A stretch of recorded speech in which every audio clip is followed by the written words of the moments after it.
You're about to listen to a new episode of the Redefining CyberSecurity podcast with Sean Martin. Have you ever thought we're selling cybersecurity insincerely, buying it indiscriminately, and deploying it ineffectively? Well, perhaps we are. Let's look at how we can organize a successful information security program that integrates business culture with people, process, and technology to drive growth and protect business value.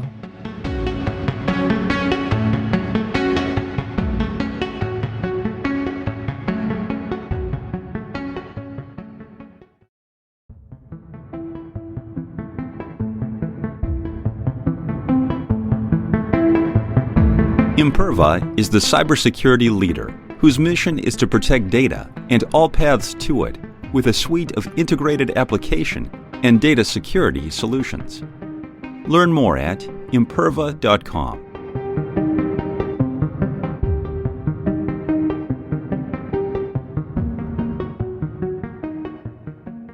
At Level Blue, we simplify securing your most valuable business assets by providing broad cybersecurity experience and award-winning services. Level Blue manages the risk. You reap the reward. Learn more at levelblue.com. And hello, everybody. You're very welcome to a new episode of Redefining Cybersecurity, where I got to talk about all kinds of cool things with cool folks and hopefully do so in a way that gets security leaders, practitioners, and the business to think differently about how they run their cyber programs. In support of the business, not just to protect systems and data, but to actually help generate revenue and protect that as well. And there's a topic, of course, that continues to be top of mind for folks. And it was very prevalent at Black Hat, very prevalent at DEF CON, which we'll talk a little bit about, and a whole conference dedicated to that. But more importantly, because it is top of mind, there's a lot of research taking place as well. And I'm thrilled to have Sander Schulhoff on. Sander, how are you? I'm doing well. Great to be here. It's good to have you on the show. And you are a researcher, I should say, at the University of Maryland, and also CEO and co-founder of Learn Prompting. Tell me a little bit about some of the research that you do, general, just kind of set the stage for folks here. Sure. So I do a lot of natural language processing and deep reinforcement learning research. In the past, that has been working on diplomacy, the board game, which is a game a bit like Risk. And more recently, that's focused on prompting and prompt security. I love it. I'm really excited for this conversation.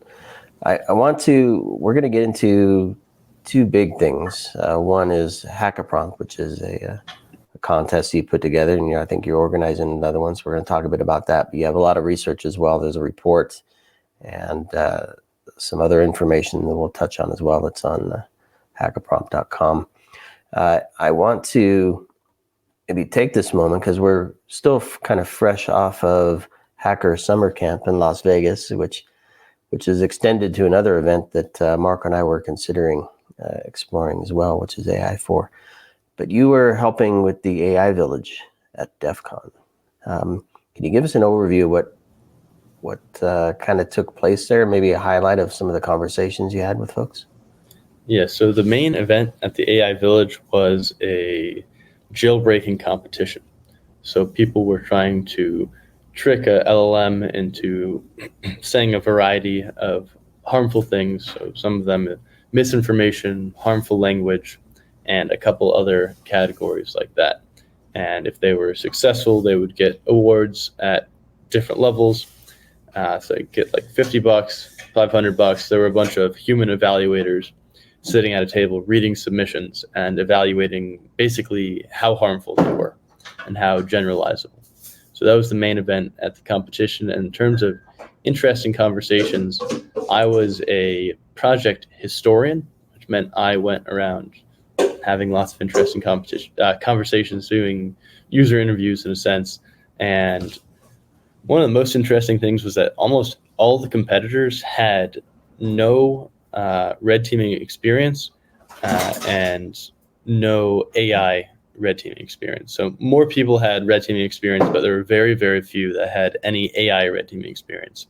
And of those who had red teaming experience, they said for the most part that those skills didn't really transfer to AI red teaming, which was pretty interesting to hear about. So in general, the fact that everyone there was a beginner, very interesting. And I'm curious because you called out red teaming specifically. Were there any blue team folks there? People looking at obviously red is attack, blue is response for those wondering what we're talking about there. So looking at signals that says our AI is under attack or has been compromised. Were there any folks looking at that? I think there might have been a couple people who worked in blue teaming in classical security, but there were no AI blue teamers. The competition was only focused on red teaming, which was probably why that is the case. Yeah, makes sense. Now, AI 4 is another conference. I think it followed Hacker Summer Camp. So it was an extended summer camp for folks that wanted to stick around for that. But that's not a security conference. It's more of an AI and business conference, which then leads me to the question of, was security a topic during some of the sessions and keynotes or other activities? And I don't know, what was kind of the vibe there with respect to safety and security in the AI world within business? Yeah, so there were a number of talks about AI risks, so safety things and also security things. Not all that much classical security. Most of the talks aren't too technical, and it is really more of a focus on AI and business, as you said. But there was definitely a lot of interest in AI security and safety. And what was your role at the event? Yeah, so I was a speaker, and then I also led like a round table. So at lunch, every day there would be different tables you could go and sit at. So like machine learning, reinforcement learning, how to tell stories in AI. And my table was prompt engineering. So I was the lead of that table. And so people would come sit at the table during lunch and ask me questions. And we would talk about prompt engineering. And then I also had a poster there. So I had Hack a Prompt and the prompt report both on a poster. So people would come by the posters and we would present on the poster. And boy, so many questions in my head. I'm going to ask this one just because it's sitting there. It won't go away. When I think of Gen AI and prompting, obviously my first thought is on the UI, right? Which in one way kind of expose this to the world and let it kind of take off broad stream for even folks that weren't necessarily familiar with AI and large language models and that kind of thing. Does the work you do, and I don't know, maybe looking at both events as well, are the prompting, the research and the understanding and the risks, are they kind of tied to the UI? Because I know there's a lot of API driven stuff. So I don't know how much of the conversations and the work that you're doing and the stuff that you discussed at AI 4 were not just in the UI, but also perhaps behind the scenes with multiple apps pulling and calling prompts and responses to do cool things. Good question. So there are certainly UI specific attacks. So with ChatGPT, the way it integrates some of its like GPTs and bots and external knowledge bases, there are attacks that you can perform against those. But usually when I'm talking about prompt injection, we talk about attacks against other apps that are making API calls to OpenAI or some provider, but also have something else going on where they're letting the LLM generate code and they're running that code, or they're retrieving information from a database and someone leaks that database. So usually it is discussing other apps that are making use of LLMs, but it can be the ChatGPT interface as well. Got it. So I want to go here next because you shared some things actually Sandy Dunn who introduced us. Thank you, Sandy. And if people haven't listened to our chat, Sandy and I's chat on the checklist for OWASP, top 10 LLM security, please do have a listen to that. Sandy's amazing, so I appreciate the intro. One of the things she shared was the prompt survey site on GitHub. And in here, there's a lot of information, but the one thing that struck me is the tree of prompt techniques. And there's a whole taxonomy there. And I mentioned that I hadn't heard of chain of thought, which I can understand what chain of thought is. I can see how it relates here, but it stuck out to me as one thing. And then there's a whole lot of KNN I presume what am I trying to say here? Losing my train of thought. The K-nearest neighbor. Yeah, I don't know what all these mean. I guess is the bottom line. And rightfully so, you're in this space. You said, you haven't heard of that stuff? And I'm like, I felt a little strange that I hadn't heard about that stuff, but I'm not in that world. I'm in a different space. I'm talking to primarily business leaders who run teams to secure their business, and probably it's kind of like you described in the traditional sense of cybersecurity, looking at systems, looking at data, looking at business processes, and AI kind of changes the game in some respects here. But I guess my question to you is, how important is it for whom is it important to understand this whole tree of acronyms, and that's the word I was looking for, acronym, and elements of this whole taxonomy, understand what's going on in their business and how to, one, prevent, detect, and then respond to things that are happening that they may not want. So this, are you referring to the prompt report taxonomy or hack prompt taxonomy? It's it's a prompt survey. Yeah, the prompt report. So that is not security focused, but I'm happy to. Do you want me to go through a couple of techniques? Yeah, because I guess that's kind of my point. Is it's not security focused, but that's kind of what's going on, right? These are the ways that the large language models and the prompts can be used to get results, right? So So these techniques. How important is that to know all of that stuff from a non-security perspective to then translate it back to something that's security? Sure. So these techniques are all used to improve your results on prompting problems. So chain of thought, for example, helps the language model to output its steps of reasoning, kind of like writing down what it's thinking as it solves a problem, which helps on a lot of reasoning and mathematics and similar problems. And so there's a lot of techniques here that solve kind of different problems using different approaches. And so we've actually seen, when we first posted this, the paper went viral, like millions of views on socials. And we saw a number of people reposting it and saying, oh, this is what I'm now using to interview people for my company. And so this paper, every prompt engineer should know pretty much all the stuff in here.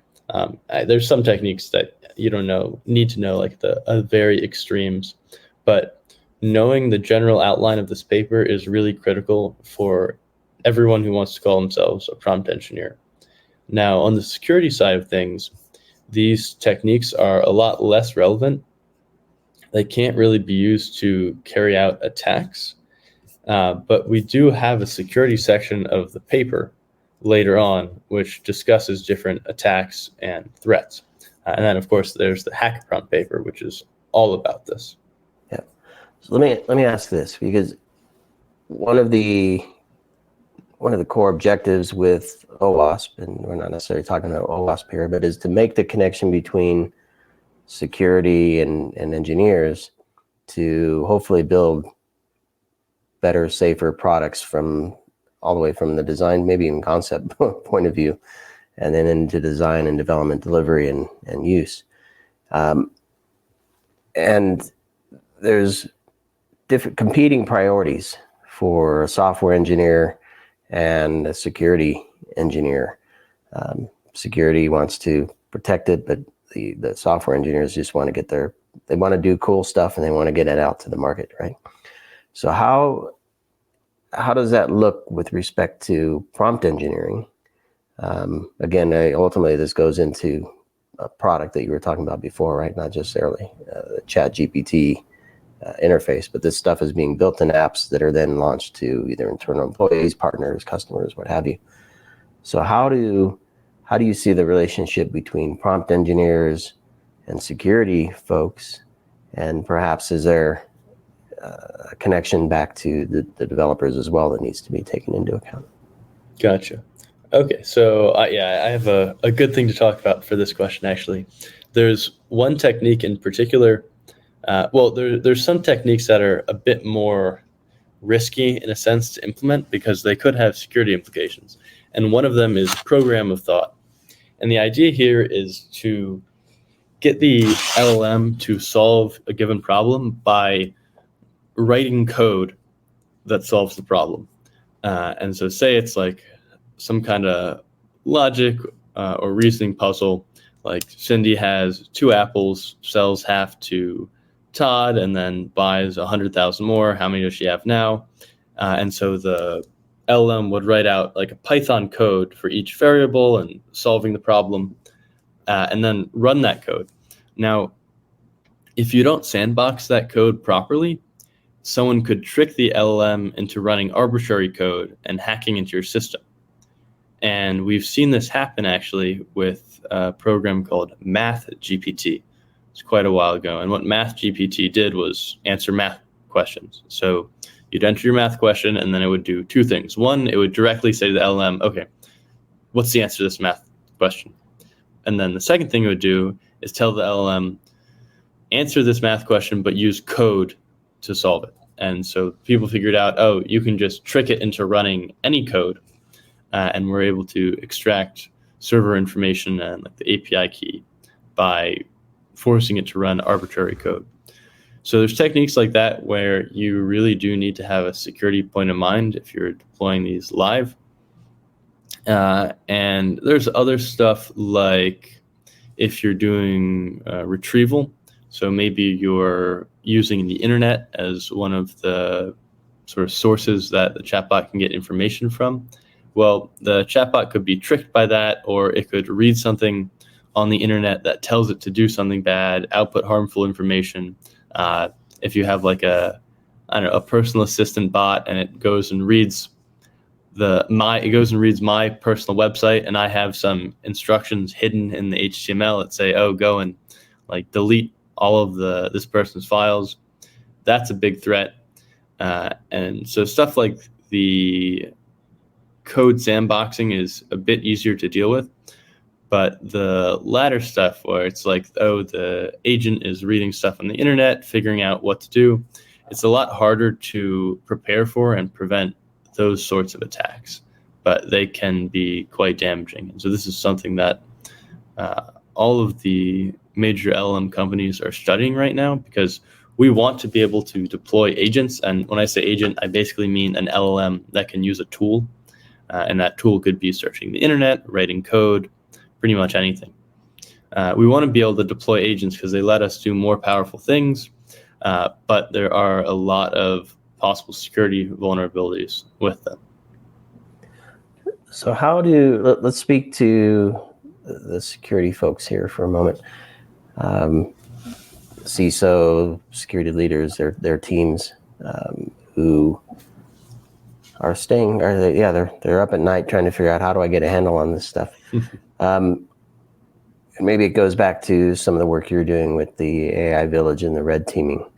But I also want to, maybe there's 3 different parts. There's building stuff, maybe some, the first step for how to build stuff securely with secure prompting, and then red teaming to verify that everything is in good shape.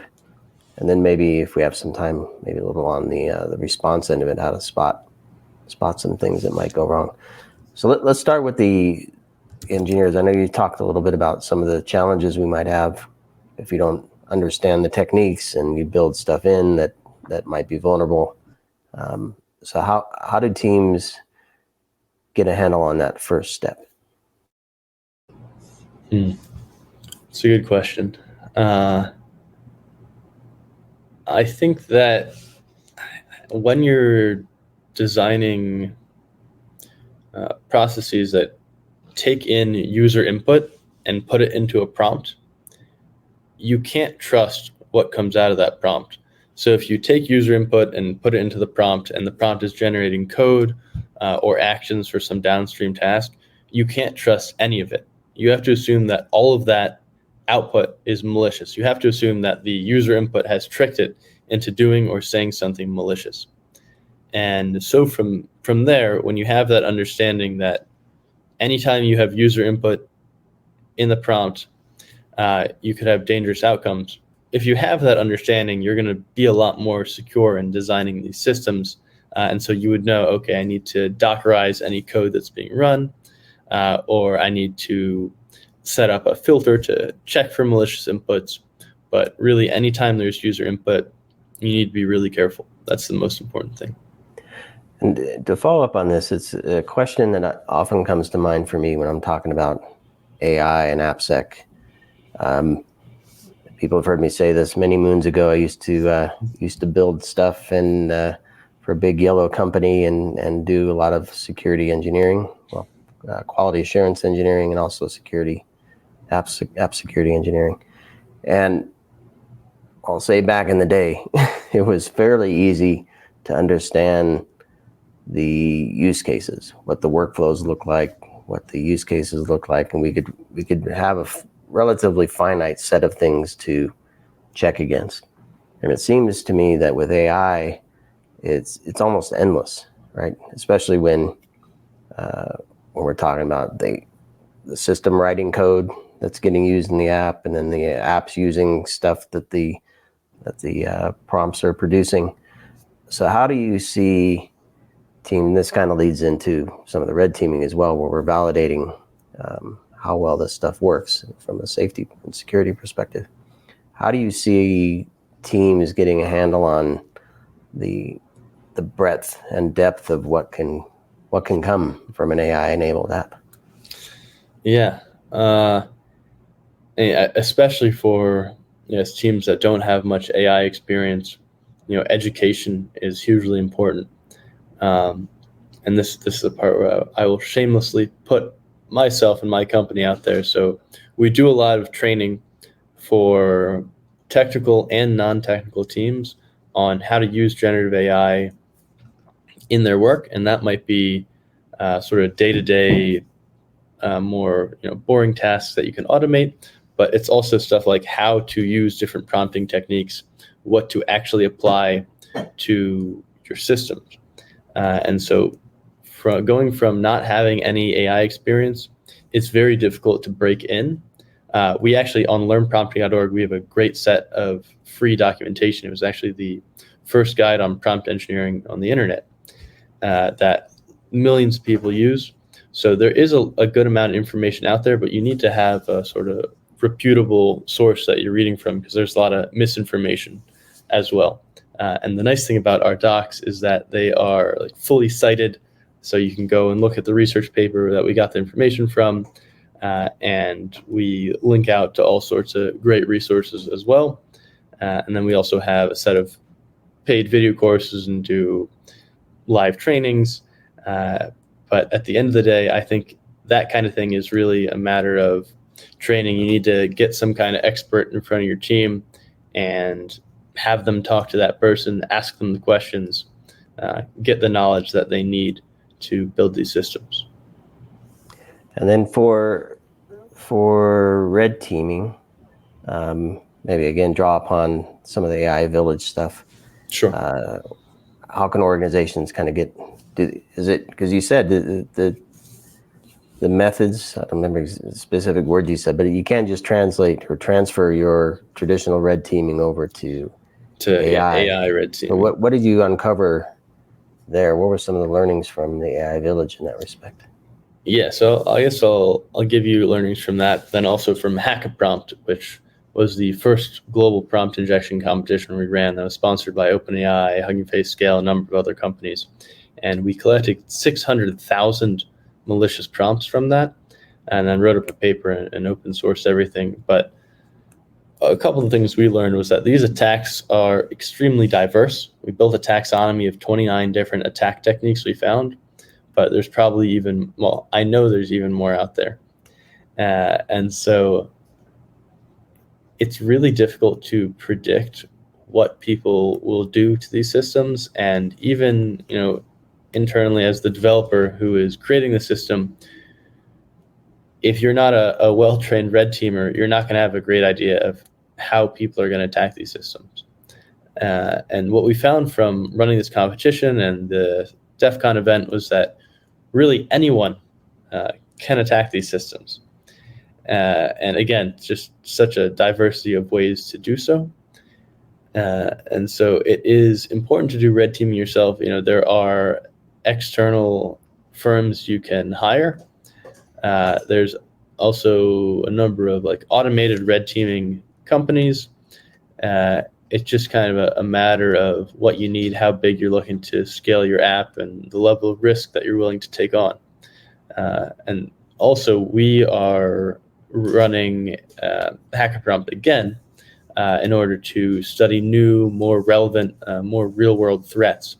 And we've had a number of companies reach out and say, hey, here's our system that we have internally. We want you to add this to your competition, because then now they can directly study how people will attack their systems. And I actually think that this sort of crowdsourcing of attacks is the best way to do red teaming, because you have just a massive world of human ideas out there. And unlike classical cybersecurity, this really is a space where human intuition and it counts for a lot, and beginners, people with limited experience, can have a lot of impact.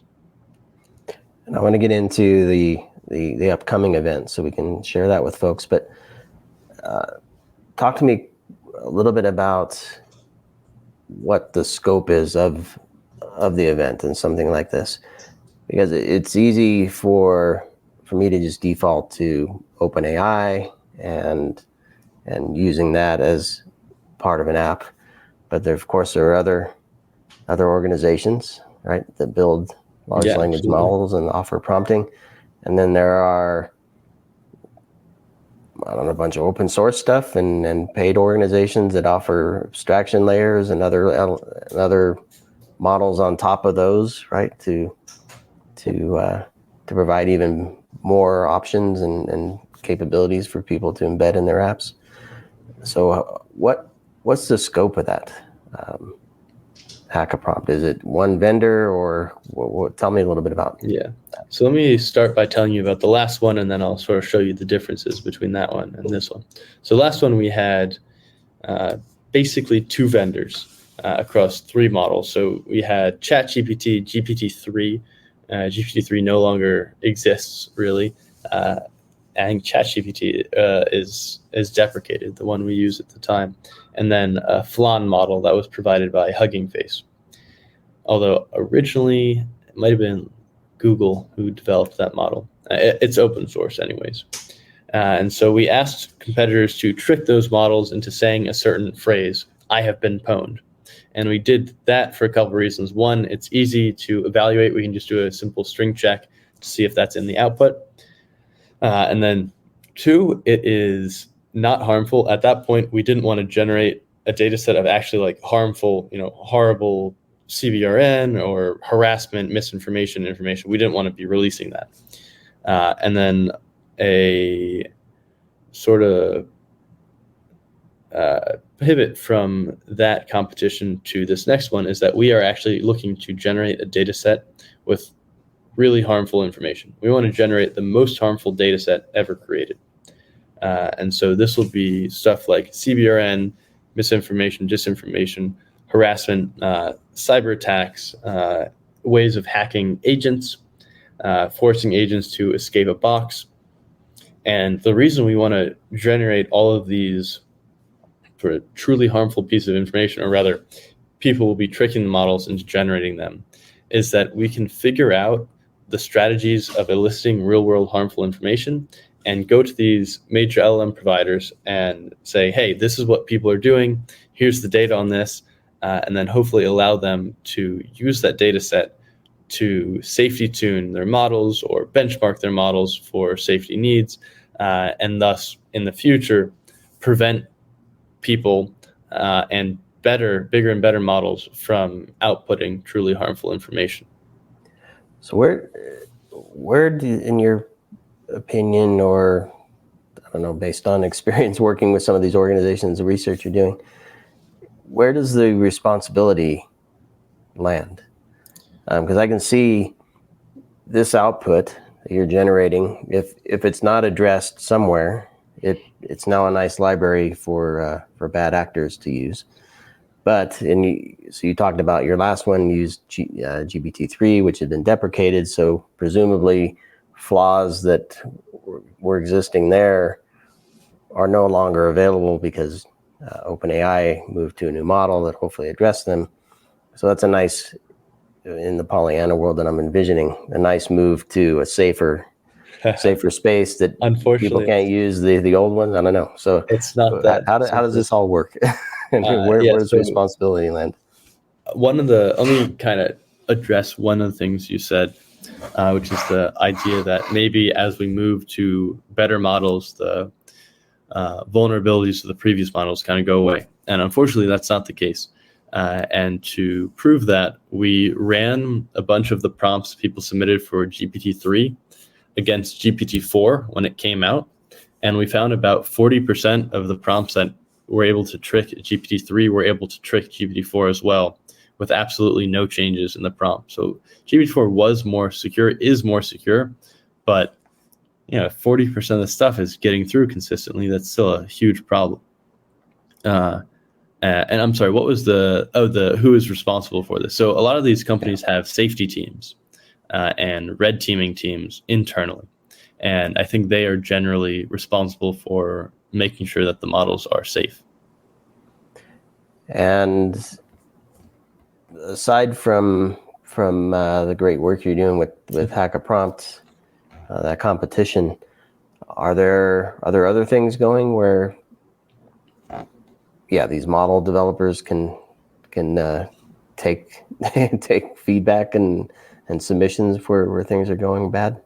Yes. So Anthropic just released a program where you can red team their models, and other companies will probably do this as well. There aren't any other active competitions at the moment on this, but you could get hired as a red teamer. There's a number of companies hiring for that role. So there's certainly a lot of good stuff to do in terms of red teaming. Got it. So let's wrap with the next event. So the last one was when? When did you do that one? Oh gosh, that was May 2023. Okay. A while back, and a little over 37 grand paid out in prizes, it looks like. Yep. Not too bad. People made a few bucks for helping the cause here. So when's the next one? Yeah, so currently we're targeting January 2025, although depending on how quickly we can lock down a few major sponsors, that could be greatly accelerated. And so we're looking to give away $500,000 in cash prizes this time, which is more than 10 times last competition. And we hope to have every major LLM provider involved studying various different open and closed source models. And I am easily expecting 10,000 competitors this time. I think it's going to be huge, just really, really massive. And it's all online, right? That's correct. There's no physical get together. That is correct. So how can folks get involved with that? Yes, so we will be having a landing page up for it soon enough. But if you subscribe to our newsletter, we'll be sending out updates. And if people are interested in getting involved or sponsoring it, they can reach out at team@learnprompting.org or visit the learnprompting.org website to learn more. Got it. And of course, I'll include links to papers and the tables and other research that we touched on today, and all the last hacker prompt challenge that was shared as well. Well, Sander, this has been super enlightening. Hopefully the listeners found a few nuggets in here as well. Certainly paints a better picture for me in terms of what's going on under the hood and what organizations need to think about as they build apps that take advantage of prompts to write code and build business processes through their apps with. It's lots of fun stuff. Any final words? No. Don't trust user input. There you go. My final word. Don't trust users, I think is the... Nah, I'm joking. Thankfully, we are still human and have a role to play here. And you said it earlier that human intuition is key. So I appreciate you doing this research and hosting the competition. And hopefully we'll get an update from you when it's all said and done, and kind of get a sense of where we stand at the end of January, whenever you're ready to come back and join us. Redefining Thank you very much. Thanks, Sander, and thanks everybody for listening and watching this episode of Redefining CyberSecurity. That was a bad prompt on my part. Hopefully everybody enjoyed this conversation. Please do stay tuned, subscribe, share with your friends and enemies, and we'll see you all on the next one.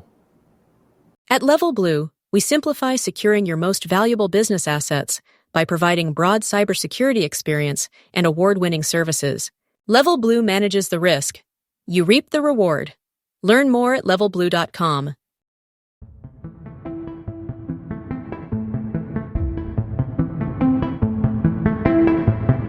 Imperva is the cybersecurity leader whose mission is to protect data and all paths to it with a suite of integrated application and data security solutions. Learn more at imperva.com.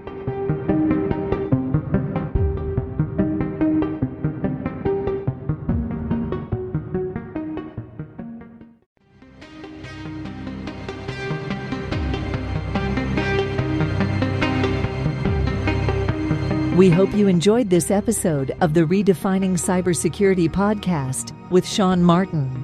Please take a moment to rate the show and leave a comment. And remember to share the Redefining CyberSecurity podcast with your friends, family, and colleagues. Come back for more conversations and follow Sean Martin as he continues his journey towards redefining cybersecurity.